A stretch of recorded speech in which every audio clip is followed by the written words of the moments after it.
Thread chains are really common in clothing. You'll see these as swing tacks that hold a skirt or jacket lining to the shell fabric at the hem, or a belt loop on a dress, even as a quick button loop or a bra strap holder.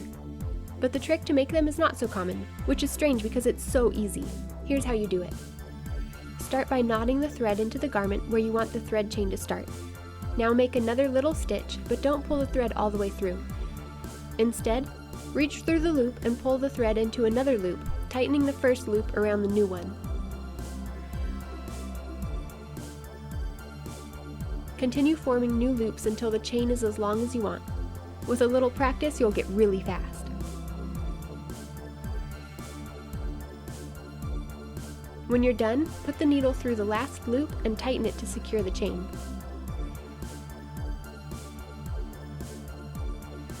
Now you can stitch into the spot that you want the chain to end and give it a few knots.